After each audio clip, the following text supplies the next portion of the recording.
Ela transforma, reconstrói e corrige partes do corpo. No Opção Saúde de hoje, o assunto é cirurgia plástica.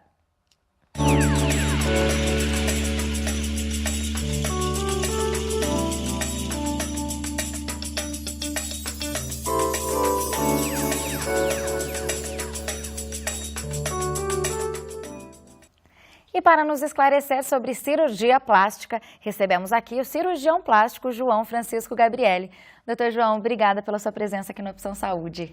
Prazer é nosso participar aqui do seu programa, Juliana.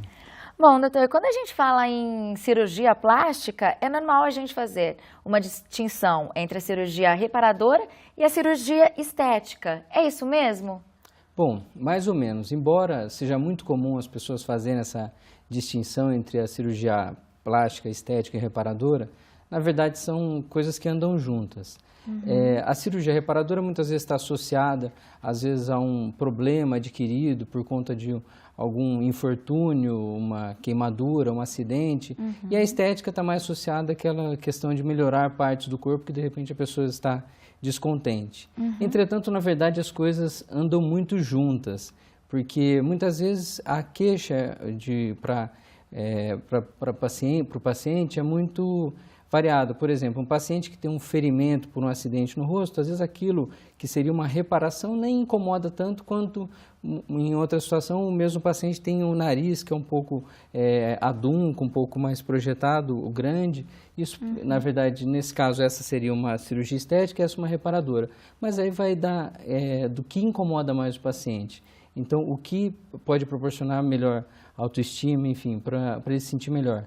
A reparadora e a estética, tanto nas técnicas, elas andam juntas. Na verdade, você usa técnicas que são ditas reparadoras para tratar coisas estéticas e assim sucessivamente. Então, uma acrescenta a outra e a gente não gosta muito de separar, de fazer essa distinção tão clara, porque vai muito claro da queixa do paciente. Acho que você até entra um pouquinho no que eu já vou te perguntar agora. Tanto a plástica, a cirurgia plástica, tanto a reparadora quanto a estética, normalmente ela tem esse objetivo de proporcionar mais autoestima para a pessoa, certo? Certo. Com certeza a intenção da cirurgia plástica é uma melhora na autoestima, a pessoa se sentir bem com a imagem. Então, por isso que, voltando ao que a gente já falou na pergunta anterior, não interessa se essa queixa é decorrente muitas vezes do acidente ou de uma coisa que a pessoa é insatisfeita desde o nascimento. Se aquilo puder proporcionar uma melhora na autoestima, na sua imagem, na forma da pessoa se identificar, é bem-vinda desde que seja indicada com critério. Legal, agora cada vez mais adolescentes têm procurado a intervenção cirúrgica para a correção estética, né? A que se deve esse aumento, esse crescimento da cirurgia plástica entre os jovens, doutor, na sua opinião? Bom, primeiro que a cirurgia plástica deixou de ser uma coisa exclusiva de certas camadas, enfim, uma coisa que se tornou mais acessível a toda a população e, de certa forma, foi desmistificada. Primeiro que com a evolução da questão da anestesia, do procedimento cirúrgico em si, da estrutura hospitalar, tudo que envolve para se fazer uma cirurgia, com a melhora disso tudo, passou-se cada vez mais as pessoas se sentirem à vontade para procurar uma cirurgia plástica, podendo e não ser uma coisa assim muito fora da realidade, nossa, é uma coisa muito complexa. Então, passou a ser uma coisa mais corriqueira. E claro que aí, não só os adolescentes, mas a população de um modo geral passou a procurar mais. O adolescente, muitas vezes, a queixa é correta, é pertinente, mas tem que ser avaliado, porque é uma decisão para o resto da vida, não pode estar sendo influenciada por um modismo, por uma questão muito da situação do momento, que leva muitas vezes o jovem a procurar uma cirurgia plástica, porque de repente aquilo é uma coisa que a mídia está mostrando, que é mais bonito hoje ou não. Então, procurar sempre ver com muito critério a indicação para o adolescente, porque toda cirurgia plástica é uma decisão para o resto da vida, então tem que ser feito com muito critério. Legal. Agora, quando alguém, né, um paciente procura o médico, procura o cirurgião e de repente o profissional observa que aquela solicitação ou é desnecessária ou de repente é inviável, como que é proceder nessas situações, doutor João? Tá. Bom, isso na verdade é uma questão muito importante que você colocou e bastante comum até. Muitas vezes a queixa do paciente não é, ou em algumas situações não é real, é uma queixa, vamos dizer assim, ele não vê exatamente a imagem, é como ouvir a voz quando você grava, né? Você muitas vezes acha aquela voz estranha. Então a pessoa tem uma percepção diferente da imagem do que realmente é. Às vezes a queixa não é compatível com o que a cirurgia pode proporcionar.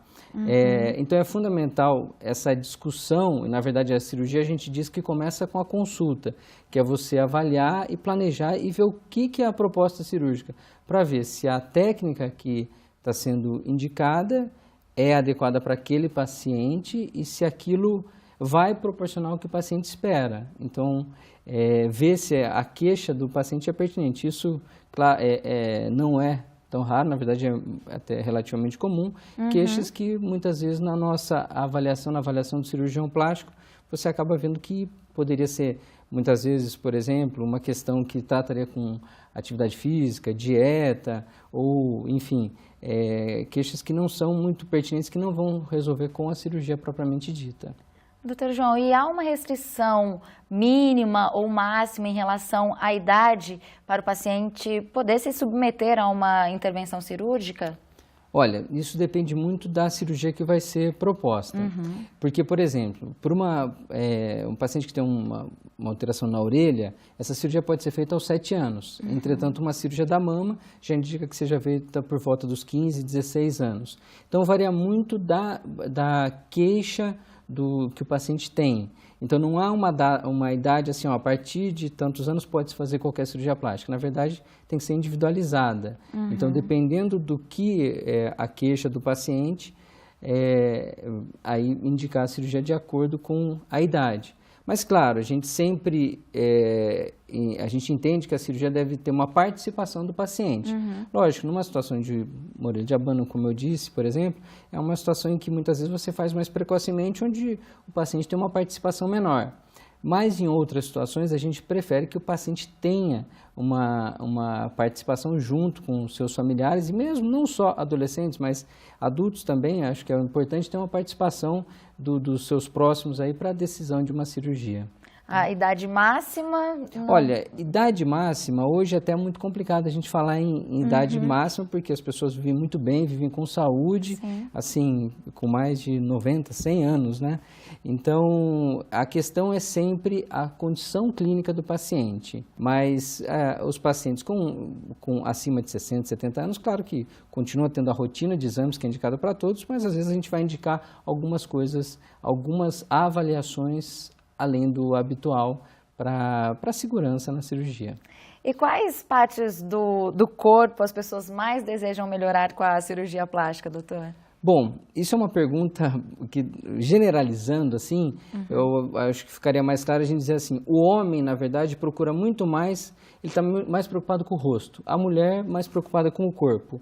Então, assim, separando em gênero, eu diria mais ou menos isso. Mas, claro que por morarmos num país tropical, a procura por cirurgias de contorno corporal, que envolve mama, abdômen, as lipoaspirações, acaba sendo maior. Bom, nós vamos para um rápido intervalo agora e no próximo bloco a gente continua falando sobre cirurgia plástica. A gente te espera.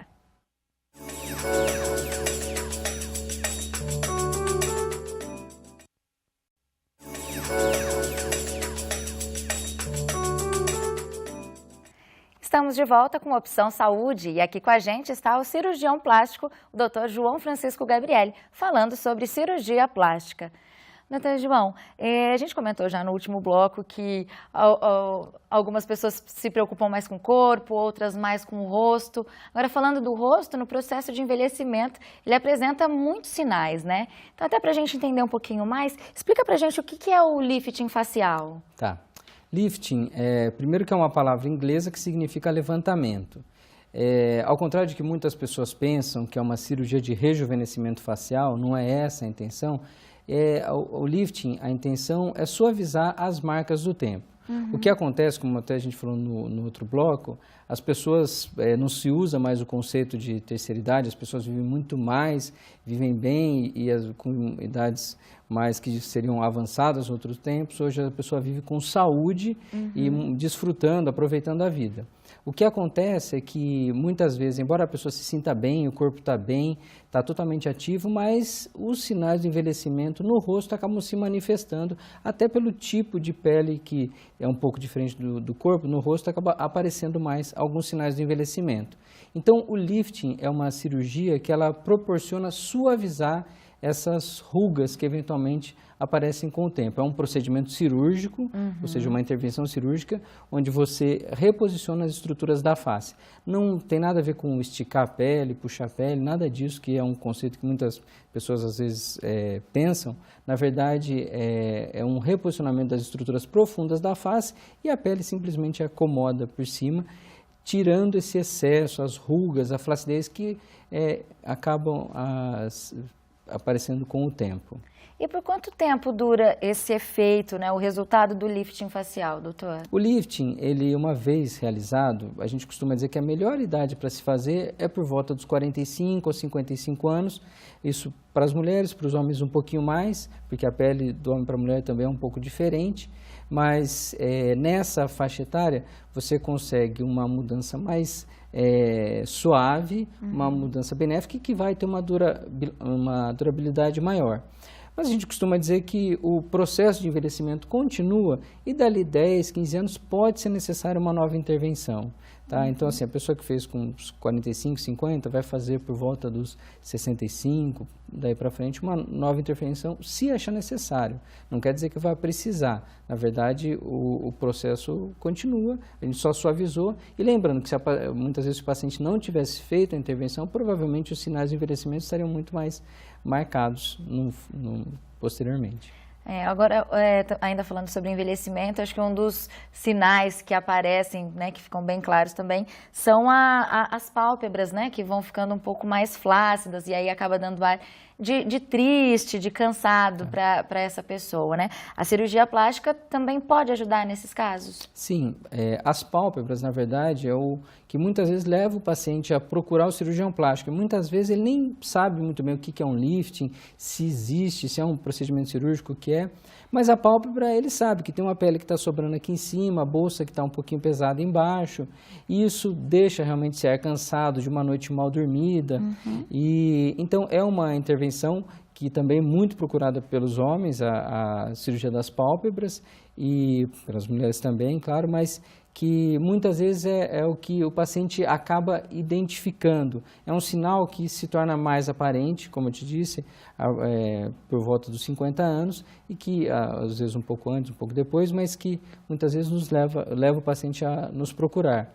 Em alguns casos a pálpebra já vai ser suficiente, onde a gente vai tirar os excessos da pele, das bolsas de gordura, o peso que se forma em volta dos olhos, mas em algumas situações às vezes são necessários outros procedimentos para tratar o rosto, que pode ser desde o lifting, como eu já disse, mas eventualmente a aplicação de toxina botulínica, que é o popular Botox, que é um dos nomes comerciais,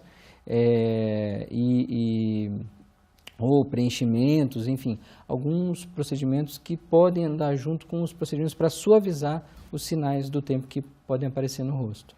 Doutor, uma outra cirurgia que é também muito procurada, né, é a da prótese da mama. Muitas pessoas durante muito tempo tiveram medo, se sentiam receosas em relação a esse procedimento. O silicone, ele oferece algum risco à saúde? Tá. Bom, houve-se um tempo que havia uma preocupação com a prótese de mama, como a prótese de mama é uma cirurgia relativamente recente, ela se iniciou na década de 60, mas se popularizou na década de 80, 90 e agora, de 20 anos para cá, que se tornou uma cirurgia mais muito procurada. O que aconteceu aqui inicialmente, claro que na medicina existe uma evolução dos procedimentos, né? As próteses que eram usadas inicialmente, elas acabavam poderiam causar contratura, que era o endurecimento da mama, o que muitas vezes obrigava uma troca relativamente precoce das próteses. Existia um risco de extravasar. Hoje é uma coisa que não acontece. As próteses elas estão muito seguras. Então, o que é usado hoje, as próteses de qualidade que são usadas, são próteses absolutamente seguras. Então, isso também fez com que houvesse uma procura maior, porque passou a ser uma cirurgia mais segura e esses riscos de rompimento passaram a ser muito baixos. E há necessidade de realizar a troca dessas próteses de tempo em tempo? Hoje em dia, com as próteses disponíveis no mercado, de melhor qualidade, esse espaço da prótese se tornou muito maior. A gente diz que a prótese ela deve ser acompanhada, ela não tem um período, uma durabilidade que passou essa data você vai ter que trocar. Um prazo de validade. Não tem um prazo de validade, elas têm que ser acompanhadas, mas acompanhada de uma forma natural. A paciente não tem nenhum cuidado especial porque tem uma prótese. Ela vai colocar a prótese e vai seguir, vai fazer o pós-operatório com o cirurgião plástico, depois ela faz toda a sua rotina de exames com o seu ginecologista, mastologista, sem problema nenhum. Existem algumas diferenças nos exames que são feitos em função da prótese, mas hoje a medicina, de um modo geral, está totalmente habilitada para fazer esse segmento da paciente, seja com mamografia, ultrassom, os exames que eventualmente são necessários e todos são possíveis de ser feitos na paciente com prótese. Não existe assim, colocou prótese, não vai poder fazer um exame ou outro. Não, a prótese ela permite que se façam os demais exames, inclusive para o rastreamento, que é a grande preocupação muitas vezes da mulher, do câncer de mama. A prótese não interfere em nada disso, até porque ela é colocada atrás da glândula. A glândula fica por cima da prótese, então não impede nada a palpação e os exames que são necessários para essa avaliação. Legal, doutor João. A nossa equipe, ela conversou com a Maria Rita, né, que também colocou a prótese na mama. Nós vamos ver agora.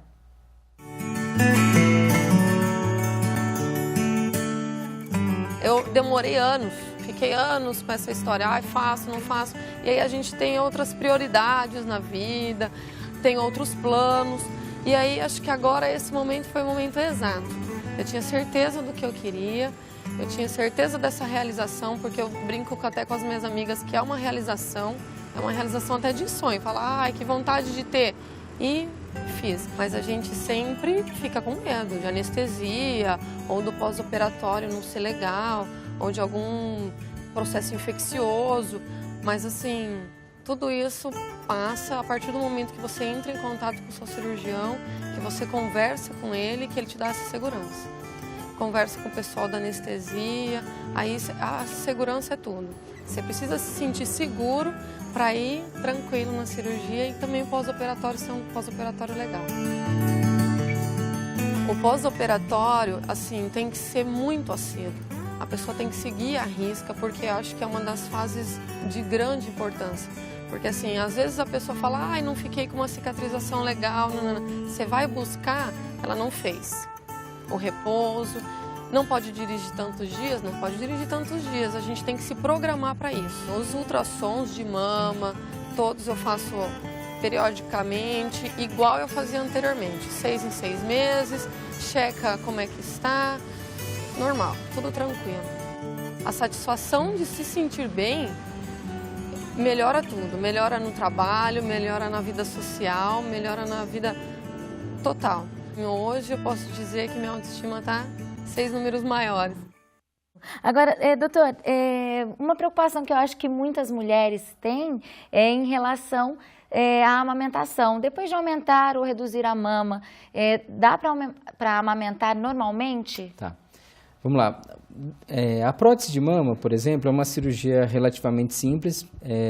Você não tem grandes manipulações da mama, então não interfere na amamentação. Dificuldade para amamentar, as mulheres podem ter em N situações e não necessariamente pacientes que operaram a mama, pacientes às vezes que não fizeram nada na mama, às vezes têm dificuldade para amamentar. Então cabe a paciente, lógico, a mulher tratar a fase da pós-gestação, da questão da amamentação, se cuidar para isso. Mas do ponto de vista cirúrgico não interfere, porque não são comprometidos, os ductos não são obstruídos. Existem, claro, algumas cirurgias onde a manipulação da mama é muito grande, pode ter um pouquinho mais de dificuldade para amamentação, mas isso não é uma regra. O paciente vai poder amamentar normalmente depois de uma cirurgia na mama. Bom, a gente vai para um rápido intervalo e no próximo bloco a gente fala sobre uma das cirurgias plásticas mais famosas, a lipoaspiração. É daqui a pouco.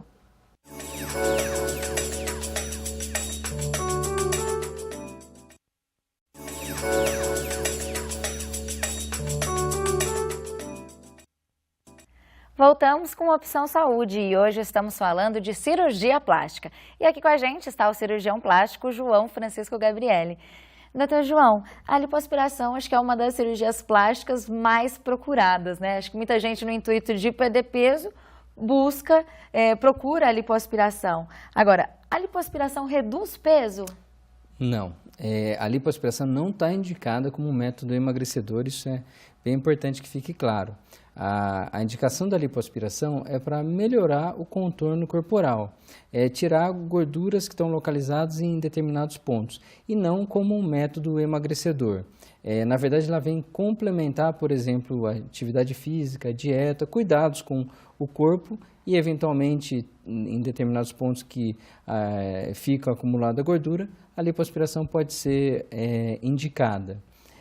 A lipoaspiração é um procedimento cirúrgico que, de modo geral, as pessoas até conhecem muito, né? Mas o importante é saber que ela foi uma grande evolução na cirurgia plástica, porque antes, para se tirar um volume, muitas vezes, de gordura de determinados pontos, era necessário fazer cicatrizes extensas. Uhum. E aí, através dessa invenção, que na verdade foi inventada por um médico francês, mas acabou ganhando muita evolução com os cirurgiões plásticos brasileiros, né, a lipoaspiração, e ela, através de um pequeno furinho, você consegue tirar uma grande quantidade de gordura e não só isso, trabalhar no contorno corporal.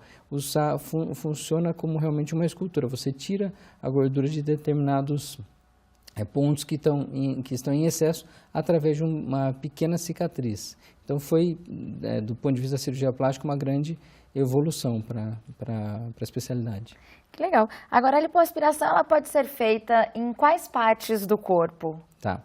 Na verdade, a lipoaspiração, como eu disse, ela é para tratar a gordura localizada. As queixas variam muito de um paciente para o outro, mas existem pontos que acabam acumulando, muitas vezes no abdômen, na parte inferior, nos flancos, que a gente chama, que é o pneuzinho, enfim, alguns pontos que acabam acumulando mais gordura e nesses pontos está bem indicado, embora a lipoaspiração possa ser feita em várias outras partes do corpo.